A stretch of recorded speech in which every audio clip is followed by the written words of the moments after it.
Good morning, everybody. It's Lynn. Today I'm just going to show real quick some tools for working with polymer clay. And even though I have all of these, I don't necessarily use them all. I've said before in other videos, my go-to tools are this acrylic roller, this little tissue blade right here, and my knitting needle. Just a metal knitting needle. I did start out with some crochet hooks, and I still do fall back on those from time to time and use those. You can also get wood clay shaping tools, and I did use these earlier on. You can also get them in plastic. You can get some of these. The handles are aluminum, I'm pretty sure, yep. And they are shapers, and they will allow you to shave off little amounts at a time, and somewhere I have a smaller round one also when you're shaping clay, and these are especially useful if you're sculpting. Then you can get cutters, and these small ones came from actually where they have the clay at Michael's, and I'm not sure, they could be Lisa Pavelka, I'm not positive about that. These two bigger ones just came from a thrift store.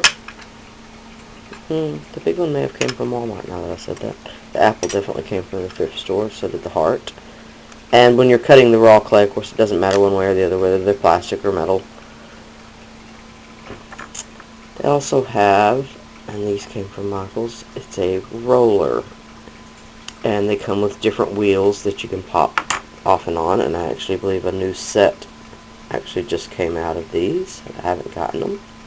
And I do use these from time to time. My other gigantic monster tissue blade, that I do use it occasionally, but generally only when I need for the length.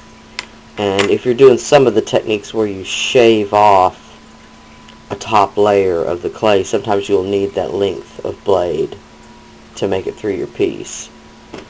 I also have out here an electric toothbrush, and a lot of people use these in buffing out some of their pieces after sanding.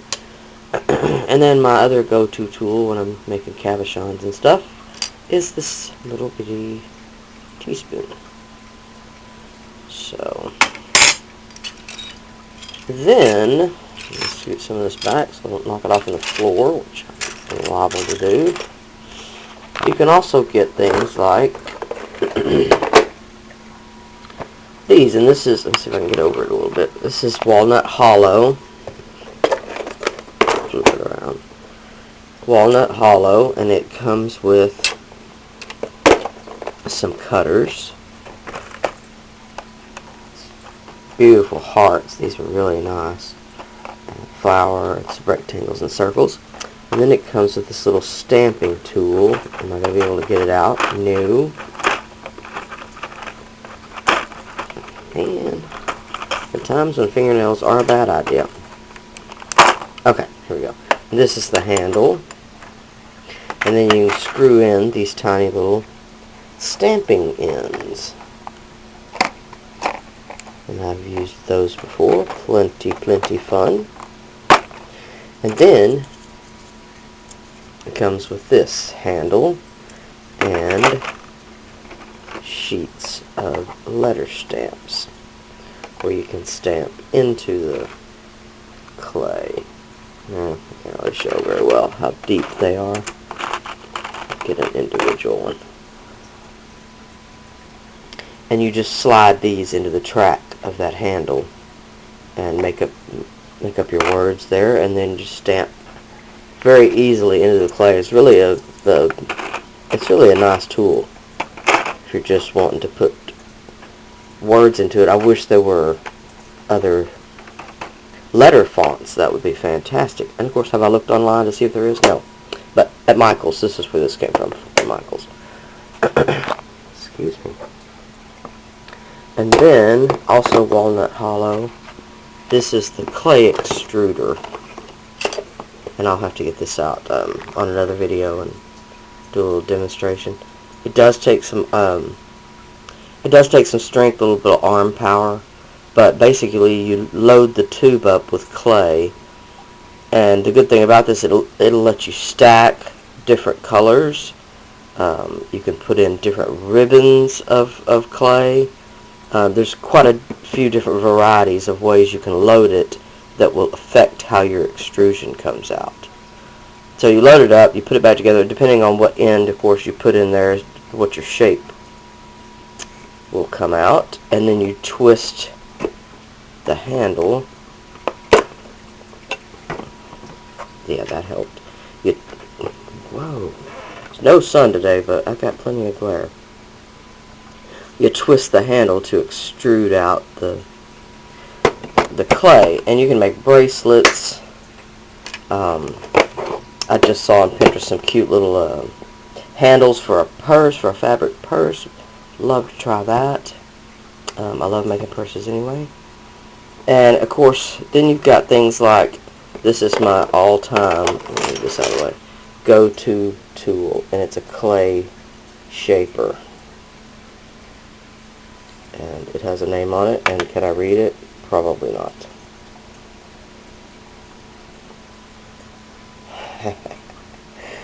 Not. I believe it's called Color Shaper. But this came from Michael's, and I won't say it's a inexpensive tool, but if you're sculpting especially, it's pretty invaluable. This thing has seen me through quite a few fairies and mermaids, I gotta say. Probably, I don't know, $7 or $8, less than $10 at least. Really good tool.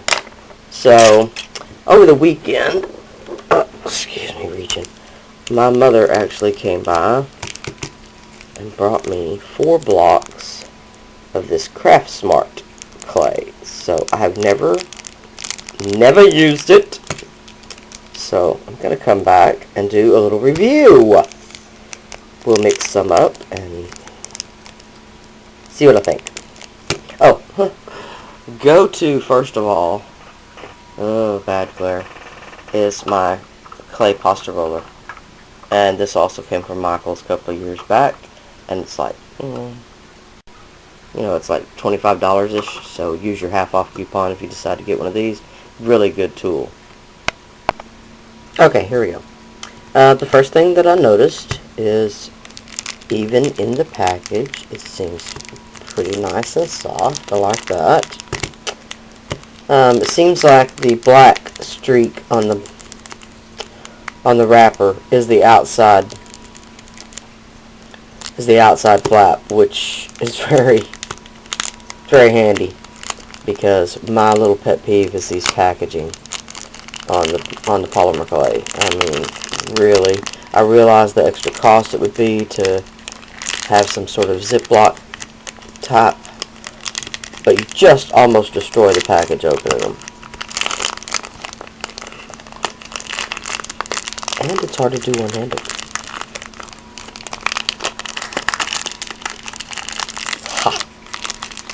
Okay, so what I did is I took the white, and I already opened it and cut just a tiny little sliver. The bars in this Craft Smart clay are slightly different. The Sculpey clay only has 4 bars, 4 indentions, 4 separate, and this has, just basically ridges. Reminds me of like corrugated metal or something. And I'm just going to cut about the same amount, just one little section. And when I did the tool review earlier, the one thing I didn't show, strangely enough, and can't seem to put my hands on. Aha. This is my palette knife. This is... Okay, I'm going to tell a story here now. I've had this since I was 6. And I did an art class. My mother put me in a summer art class, and she didn't realize it was an oil painting class. And so we had to have all these supplies and everything. And she still has the little tiny, it's like a 5x6 oil painting of still life in her kitchen that I did. And so I've had this a long time. We won't even talk about how long. And the other thing is with the roller tool, there were some other tools in that pack. And there's this one that has a ball tool on the end, and there's another one like this that has a metal ball tool on one end, and then it's got a rubber silicone tipped shaper on the other end, which is really nice. Let's show that a better way. And then there's another tool that's got a and then there's another tool that comes in this set, and it's got a pokey tool. It's got like an ice pick on one end, and the other end is cupped. So where that's at right now, I couldn't tell you, but excuse me. So I'm just going to take these two pieces. Alright, I just took the two pieces and I'm going to kind of marbleize them together. This stuff really seems to be nice right out of the package. I was going to show you conditioning it a little bit in my pasta machine, and there's absolutely no reason. It's ready to use right out of the package. Very impressive. I don't know anything about the color selections that they've got or anything like that, but as far as workability, nice. Really nice. It's not very sticky. Really soft and manageable. Really impressed. I really am impressed. I'm just gonna make some beads. Crash.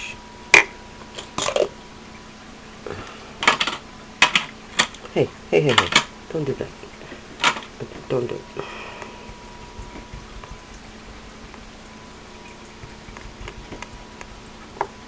I'm just using my acrylic roller to roll out a little snake.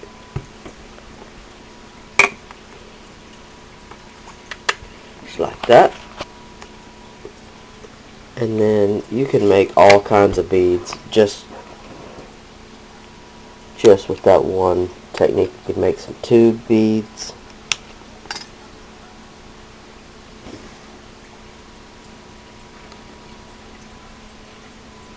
Just like that. Ream a hole through it. There you go. Or you can round the ends just a little bit. If you don't like that fresh cut look on the end. Hey. Go for more of that look. Little tube bead. Or you can just cut even sections, and of course you could measure if you need to measure. I usually just cut them by eye, but you can also lay it out beside it like that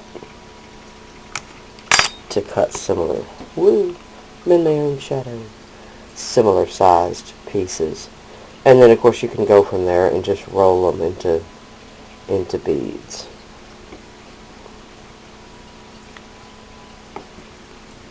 Can't hold on to them today. Really cute, really cute. This is some really nice clay. I'm kind of impressed with this. I don't have any idea about the price or anything like that. Like I said, my mother just brought them to me as a gift. Thanks, Mom. Love you. So, okay, real quick. I just have an old hat pin that I've had for forever, and that's how I ream my holes through my beads. And when you're doing something like a tube bead, once you get it centered on the bottom and start pushing the pin through, you just have to keep spinning the bead a little bit to try to keep your hole in the center, to keep your pin going through the center. And then what I do, let's see if I can get the pin back in there. And then what I do is you'll take it and you can rub it on your surface, on your palm of your hand, and that will help to widen the hole out just the least little bit, depending on how big a hole you need. Depending on your stringing material, you can make the hole quite a bit bigger. So the only piece I had left was this tiny little end piece right here, and I could roll that up and make another bead out of it. But what I did is I took the remainder of this color and I made like it's going to be a unicorn horn pendant, and I've never done one of these before, but I've seen them. I've seen quite a few, so I'm going to make a little bail out of this. I think it's like 24 gauge. It's a little small for my taste, but it's what I've got. Some little 24 gauge silver coated wire. So I'll be back.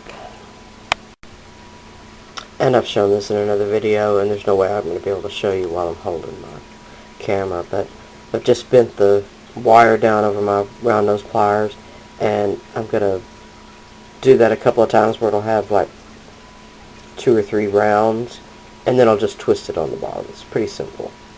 Alright, I'll do that and come back. So here's what I've got.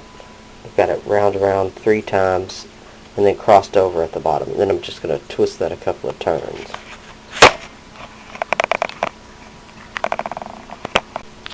Something about like that. And then I'll just push these ends down and do a little bit of a turn on the end just so it won't pull back out of the piece. And I'll show you that. Okay, like little fish hooks on the end. So that when I push this in and manipulate the end just slightly, the clay will close in around it and it won't be able to easily pull back out of there. So like a little anchor, a little anchor bail. Keep catching on me. And then there's the bail end of it.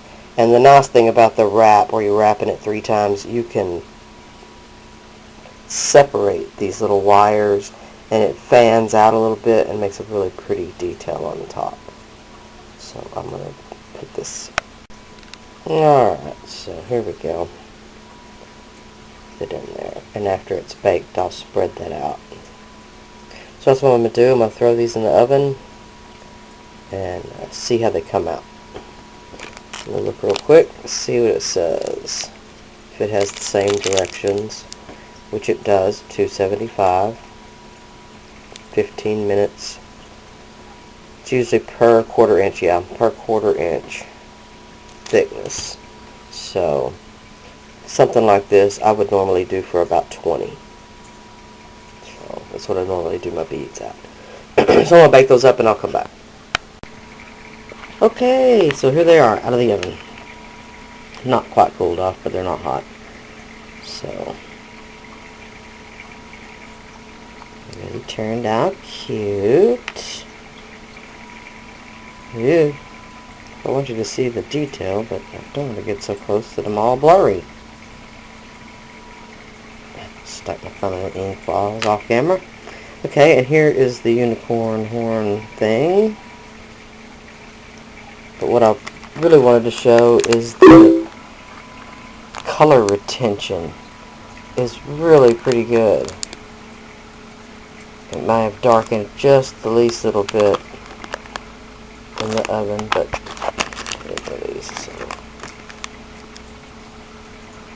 really good, really good. I'm really impressed with that. Like I said, I have no idea of the difference in the prices or anything. I wish we could all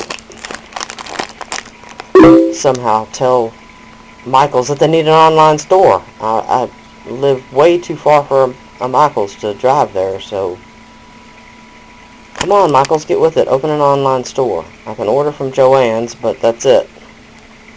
So, alright, there's my review of the Craft Smart Clay. Really like it. Seems to be a good product. I'll have to see what kind of color selection that they have. That's about it, I guess. Alright, everybody. Till next time, I'll talk to y'all later. Bye now. Okay, real quick. Sorry, I know I was already done, but I wanted to come back and show you. I took my, excuse all the paint and stuff on my razor blade. I took my razor blade and I separated those rings on the bell like I was talking about.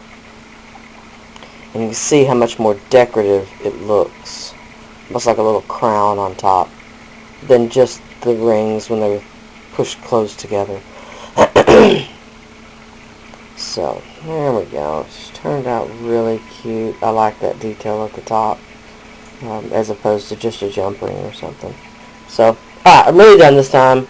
There's for the beginner's tools, I guess as you want to call them, and of course there's loads out there that I don't have, so, you know, the sky's the limit. So, and as far as this Craftsmart clay, really like it. I'll have to check out some more of that. Alright guys, see y'all later. Bye now.